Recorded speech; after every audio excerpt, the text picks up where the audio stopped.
L'homme est créé pour louer, révérer et servir Dieu, notre Seigneur, et par ce moyen, sauver son âme. Avant le saint que l'histoire a retenu sous le nom d'Ignace de Loyola, il y eut l'homme. Un soldat basque au sang chaud, le cœur enivré par le parfum des cours royales et l'acier de son ambition. Il ne rêvait pas de Dieu, mais de la gloire des hommes, des exploits qui gravent un nom dans la mémoire du monde. Il était un poème écrit à la gloire de l'orgueil, une flèche tendue vers les plus hauts sommets du pouvoir terrestre. Et puis, un jour de mai 1521, sous le ciel de Pampelune, le destin prit la forme d'un boulet de canon français. Le projectile ne fit pas que lui fracasser la jambe, il fit taire le tumulte de ses rêves de gloire. Il le cloua sur un lit de convalescence, dans le silence pesant des jours, où le corps souffre et où l'âme, pour la première fois, est forcée de s'écouter. Dans cet océan d'ennui, il n'avait pour âme que 2 livres, une vie du Christ et un recueil de vie de saints. C'est là, comprenez-le bien, que tout commence. Ce livre, que nous allons explorer ensemble, n'est pas né dans la quiétude d'une bibliothèque ou la paix d'un monastère. Il a été forgé dans le creuset de la souffrance et de l'impatience. Il est une carte dessinée avec l'encre de la douleur et la lumière d'une révélation soudaine. Ignace a découvert qu'il avait en lui un autre champ de bataille, bien plus vaste et bien plus décisif que celui de Pampelune. Voilà pourquoi les exercices spirituels ne sont pas un simple récit à parcourir. C'est un manuel pratique, un gymnase pour l'âme. C'est une invitation à descendre en vous-même pour une retraite de 30 jours, non pour fuir le monde, mais pour apprendre à y vivre avec justesse, pour ordonner le jardin de votre vie et y chercher la source de la volonté divine. Peut-être, vous aussi, vous vous tenez à la croisée des chemins, le cœur traversé de désirs contraires. Peut-être cherchez-vous une boussole pour naviguer dans les tempêtes de vos propres décisions. L'œuvre d'Ignace est ce compas intemporel. Elle vous offre une méthode pour mettre de l'ordre dans la symphonie de vos désirs, pour discerner l'essentiel de l'accessoire, et pour trouver, bien au-delà des croyances, la note juste et durable de votre existence.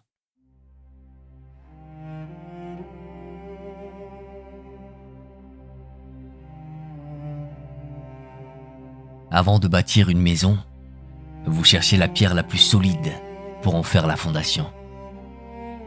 Avant de tracer votre route, vous cherchez l'étoile qui ne ment jamais. Pour le voyage de l'âme, Ignace vous offre 7 premières pierres, 7 étoiles polaires. Il l'appelle le principe et le fondement. Écoutez bien, car tout le reste en découle. La raison pour laquelle vous respirez, la raison pour laquelle votre cœur bat, est de connaître une joie plus grande que vous-même. Ignace dit que nous sommes créés pour louer, révérer et servir. Ne voyez pas là une soumission, mais une libération. Louer, c'est reconnaître la beauté qui vous dépasse. Révérer, c'est vous tenir humblement devant le mystère. Servir, c'est transformer votre amour en action. Telle est la destination de votre pèlerinage. Maintenant, regardez autour de vous. Le monde déploie ses trésors, la santé, la fortune, le pouvoir, la reconnaissance, une longue vie pleine de succès. Il déploie aussi ses ombres, la maladie, la pauvreté, l'oubli, une vie brève et traversée d'épreuves. Et votre cœur, naturellement, choisit. Il s'attache à l'un et fuit l'autre. Il devient l'esclave de ses préférences, le prisonnier de ses peurs. C'est ici qu'Ignace nous invite à une danse nouvelle, celle que je nommerai la sainte indifférence. Ce mot peut sembler froid, comme un hiver de l'âme, mais c'est tout le contraire. Ce n'est pas le détachement de celui qui ne ressent rien, mais la liberté souveraine de celui qui est prêt à tout accueillir. C'est le calme du capitaine de navire, qui n'est attaché ni au vent favorable, ni à la tempête, mais seulement à son port de destination. Imaginez, votre cœur n'est plus l'esclave de la pièce d'or qui brille, ni du dénuement qui effraie.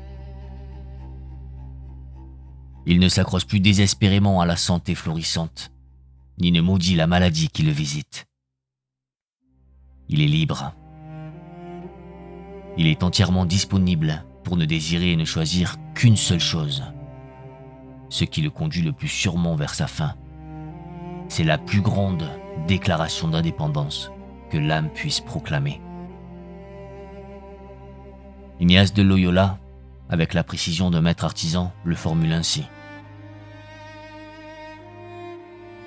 Les autres choses sur la face de la terre sont créées pour l'homme, pour l'aider à poursuivre la fin pour laquelle il est créé. D'où il suit que l'homme doit en user dans la mesure où elle l'aide pour sa fin, et qu'il doit s'en dégager dans la mesure où elles sont pour lui un obstacle. Comprenez-vous? Chaque chose dans votre vie devient alors un simple outil, un moyen. Et la seule question qui demeure est celle-ci. Est-ce que cela m'aide davantage à aimer? Est-ce que cela me rapproche de ma source? C'est sur ce fondement et sur lui seul que vous pouvez commencer à bâtir une vie qui ne s'effondrera jamais.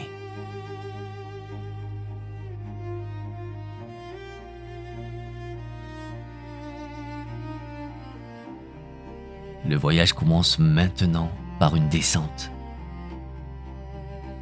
Une fois que vous avez posé la fondation de votre liberté, Ignace vous prend par la main pour vous faire visiter les caves de votre propre maison.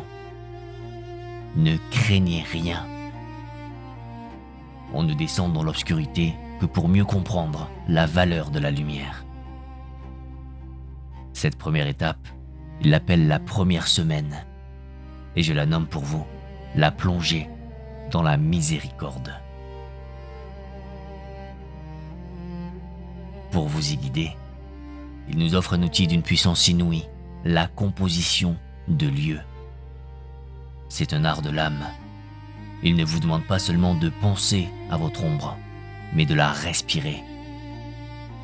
Il vous invite à utiliser les 5 portes de votre corps, la vue, l'ouïe, l'odorat, le goût, le toucher, pour vous rendre présent à la réalité de votre propre fragilité, de vos propres fautes.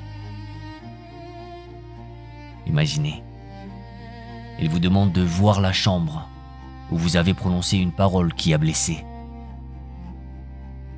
d'entendre le silence qui a suivi, de sentir le poids sur vos épaules d'une promesse non tenue, de toucher la froideur d'un cœur qui s'est fermé. Il vous propose même de contempler, avec l'essence de l'imagination, l'abîme qui est une vie sans amour, un monde sans Dieu. Mais je vous en prie, comprenez l'intention de ce pèlerin de l'âme. Le but n'est pas de vous noyer dans la culpabilité. Ce n'est pas un tribunal où vous seriez à la fois l'accusé et le juge. C'est l'atelier d'un médecin. Car pour guérir une blessure, il faut d'abord oser la regarder. Pour réparer une fissure, il faut en mesurer la profondeur. Cet exercice est un acte de courage et de vérité. Il s'agit de contempler, sans phare, la distance qui sépare parfois vos actes de l'immense amour pour lequel vous avez été créé. C'est une école d'humilité. Et l'humilité est la seule terre où la grâce peut véritablement prendre racine. Et c'est au fond de cette plongée, lorsque vous vous sentez le plus nu, le plus vrai, qu'Ignace vous invite au moment le plus intime, au moment le plus profond de votre vie. le colloque. Une conversation sans armure, un murmure de cœur à cœur. Il vous place par l'imagination au pied du Christ en croix. Vous êtes là avec votre histoire, vos lumières et vos ombres. Et vous le regardez. Et il vous regarde.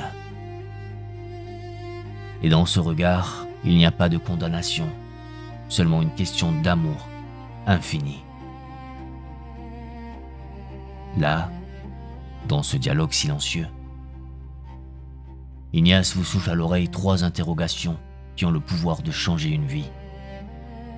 Lentement, laissez-les résonner en vous. Devant celui qui a tout donné, vous vous demandez: qu'ai-je fait pour le Christ? Puis, regardant votre présent, que fais-je pour le Christ? Enfin, tourné vers l'avenir, le cœur ouvert, que dois-je faire pour le Christ? Ce ne sont pas des questions qui appellent des réponses intellectuelles. Ce sont des portes qui s'ouvrent sur une vie nouvelle. Une vie qui n'est non pas de la perfection, mais de l'expérience bouleversante d'un amour qui vous a cherché, trouvé et relevé au plus profond de votre être.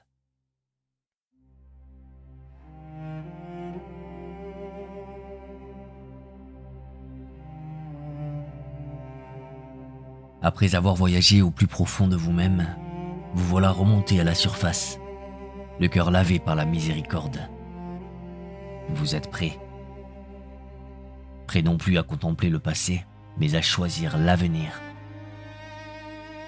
C'est l'aube de la 2e semaine, le cœur battant des exercices, le moment où l'âme est appelée à prendre sa plus grande décision.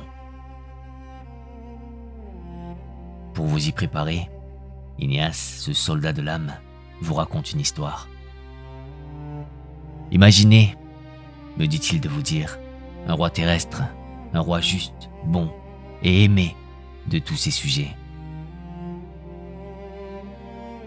Un matin, ce roi se lève et adresse un appel à son peuple. Il désire conquérir toutes les terres infidèles et il vous invite, vous, personnellement, à le suivre. Il vous promet de partager son labeur, ses veilles, sa faim et sa soif, mais aussi, à la fin, de partager sa victoire et sa gloire. Dites-moi, qui parmi vous, le cœur enflammé par la noblesse d'une telle cause et l'amour d'un tel suzerain, oserait refuser? Qui répondrait qu'il est sourd à cet appel? Cette parabole n'est qu'une ombre, une esquisse, car Ignace utilise cette image de la gloire terrestre pour vous en révéler une autre, infiniment plus grande. Il vous invite à contempler non plus un roi temporel, mais le roi éternel, le Christ lui-même. Son appel est plus noble, sa cause plus juste, sa victoire plus éclatante. Et son appel s'adresse à vous dans le secret de votre cœur. Il prononce votre nom et vous invite à collaborer avec lui pour guérir et libérer le monde entier. Puis, pour que votre choix soit d'une clarté absolue, Ignace déploie devant votre œil intérieur une vision grandiose, un drame cosmique, la méditation des 2 étendards. Imaginez une vaste plaine, le champ de bataille de l'histoire humaine. 2 armées se font face. D'un côté, près de la cité de Babylone, symbole de la confusion et de l'orgueil, se dresse l'étendard de Lucifer. Il est le maître de l'illusion. Il n'envoie pas ses démons prêcher le mal ouvertement, non, il les envoie semer le désir des richesses, car il sait que des richesses naît facilement le désir des honneurs du monde. Et de ces honneurs vains naît l'immense orgueil. Et de l'orgueil, racine de tout mal, découle la chute dans tous les autres vices. De l'autre côté de la plaine, dans un lieu humble, près de Jérusalem, se dresse l'étendard du Christ, notre Seigneur. Sa stratégie est tout autre. Il envoie ses amis et ses disciples dans le monde entier, non avec des promesses de fortune, mais avec une invitation radicale. Il leur demande d'aider les autres en les invitant à la pauvreté spirituelle et, si possible, matérielle. De cette pauvreté, il espère qu'ils accepteront le désir d'être méprisés ou humiliés, car de ces deux choses découle l'humilité. Et l'humilité est la porte d'entrée de toutes les autres vertus. Voilà le choix, deux chemins, deux logiques, deux destins. Sous quel étendard marcherez-vous? C'est ici, sur ce champ de bataille sacré, que vous êtes invité à faire votre élection. Ce mot ne désigne pas une petite décision, mais le choix fondamental de votre vie. Un état de vie, un mariage, un engagement. Ou plus simplement, une réforme profonde de la manière dont vous vivez. Pour vous guider, Ignace vous apprend à écouter les motions de votre esprit. Votre âme devient une boussole. La consolation, cette paix profonde, cette joie qui élargit le cœur, vous indique le chemin du Christ. La désolation, cette angoisse, cette obscurité qui rétrécit l'âme, vous avertit que vous vous rapprochez du camp adverse. C'est ici, au cœur de ce choix, que vous décidez non seulement de ce que vous ferez, mais de qui vous serez. Vous choisissez votre roi, et en le choisissant, vous commencez à devenir la personne que vous êtes véritablement appelé à être.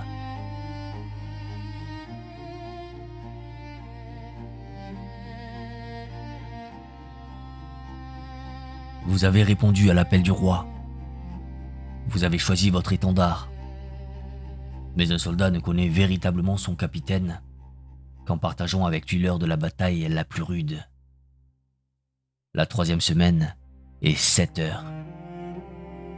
Le chemin ne monte plus vers les sommets ensoleillés de la gloire, mais il descend dans la vallée de l'ombre, au pied de la croix. C'est ici, et ici seulement, que l'on peut prendre la véritable mesure de l'amour. N'y voyez nulle complaisance pour la souffrance, nulle invitation à la tristesse morbide. L'âme n'a que faire de ses poisons. Il s'agit de toute autre chose. Il s'agit de loyauté. Il s'agit de rester. De ne pas détourner le regard quand l'ami souffre. Après avoir dit oui à son appel, vous êtes maintenant invité à partager son silence, son agonie, sa solitude. Vous êtes invité à vous tenir à ses côtés lorsque le monde entier l'abandonne. Pour cela, Ignace vous propose une prière d'une audace folle. Il ne vous demande pas de penser à la passion comme à un événement lointain de l'histoire. Il vous invite à demander la grâce, de la ressentir de l'intérieur. Il vous murmure de laisser votre cœur devenir un instrument vibrant, capable de percevoir l'écho de sa douleur. Sentir le poids du bois sur l'épaule qui ploie.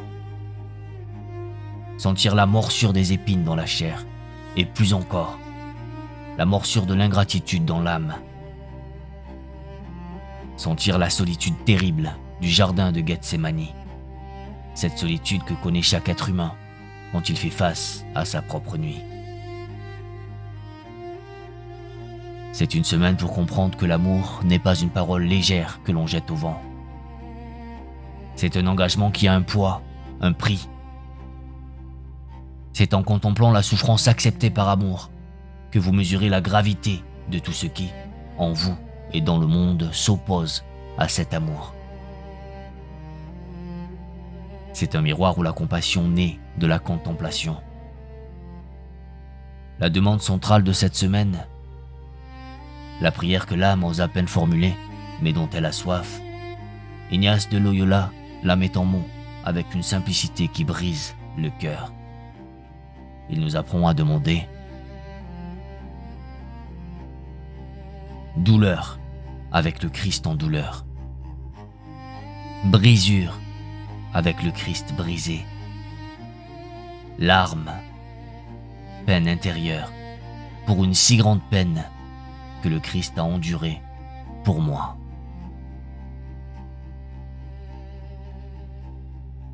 En osant demander de partager sa brisure, votre cœur s'élargit pour accueillir la brisure du monde entier.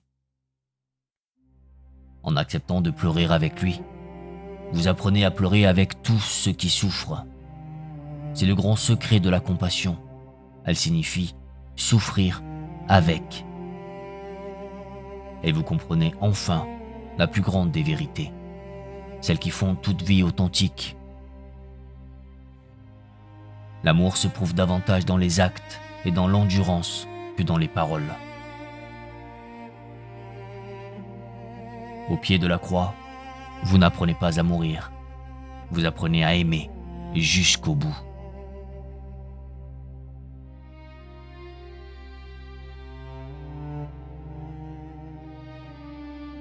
La plus longue des nuits cède toujours sa place à l'aube. L'histoire ne s'achève pas dans le silence d'un tombeau. Et votre voyage, comme le sien, n'était pas destiné à s'y conclure. Après avoir partagé la douleur, vous êtes maintenant invité à partager la joie. Une joie qui n'est pas l'oubli de la souffrance, mais sa transfiguration. C'est le début de la 4e semaine, le temps de la lumière et de la consolation. Le but de cette dernière étape est simple et infini. Apprendre à trouver Dieu en toutes choses.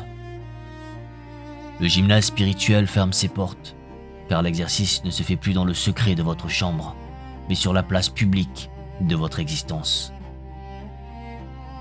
La spiritualité d'Ignace n'est pas une fuite hors du monde, mais une présence plus intense au monde. Elle est incarnée. Elle vous demande de chercher et de trouver le murmure de l'éternité dans le bruit du temps. Vous êtes invité à contempler le Christ ressuscité, non comme une figure lointaine, mais comme une présence vivante qui vient à votre rencontre dans le quotidien. Vous apprenez à le reconnaître dans le pain que vous rompez, dans la conversation que vous partagez, dans le travail de vos mains, dans le sourire d'un inconnu, et même, oui, même dans l'épreuve qui vous éprouve encore. Tout devient un lieu possible de la rencontre. Les larmes de compassion que vous avez versées sont maintenant séchées par le soleil d'une joie que personne ne peut vous ravir. Et comment sceller un tel voyage ? Comment rassembler tous ces fruits en une seule offrande ? Ignace nous lègue une dernière prière, un sommet qu'il nomme la contemplation pour obtenir l'amour. C'est un long regard silencieux posé sur votre vie, reconnaissant que tout, votre souffle, votre mémoire, votre intelligence, vos amours, est un pur don. Et la seule réponse juste à un don si total est un don de soi qui soit tout aussi total. Cette contemplation s'achève par la prière qui couronne tout l'édifice, le souffle de l'âme rendu libre. Je vous la livre maintenant, non comme une formule, mais comme une respiration. Prenez, Seigneur, et recevez toute ma liberté, ma mémoire, mon intelligence et toute ma volonté. Tout ce que j'ai et possède, vous me l'avez donné. À vous, Seigneur, je le rends. Tout est à vous. Disposez-en selon votre entière volonté. Donnez-moi votre amour et votre grâce, cela me suffit.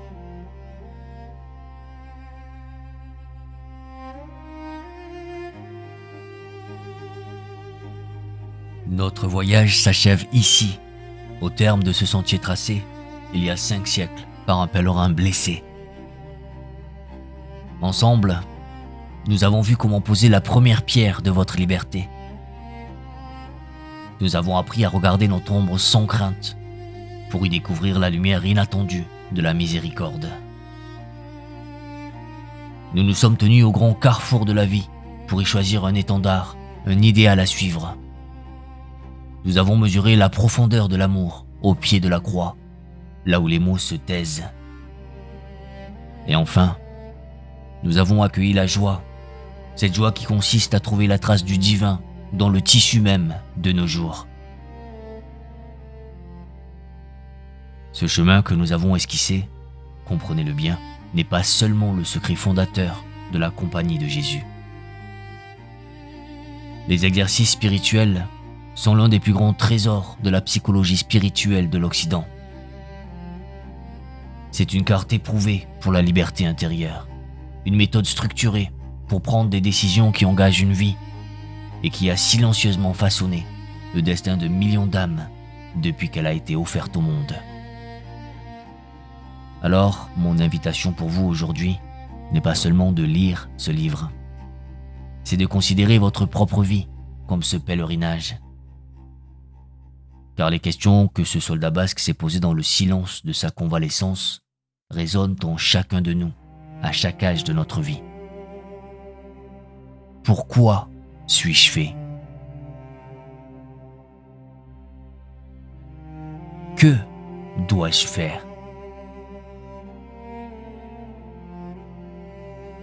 Les exercices ne sont rien d'autre qu'un chemin, une boussole offerte pour vous aider à tracer votre propre réponse. Mon rôle de guide s'achève ici. Je vous remercie pour votre écoute, pour votre présence sur ce chemin exigeant et lumineux.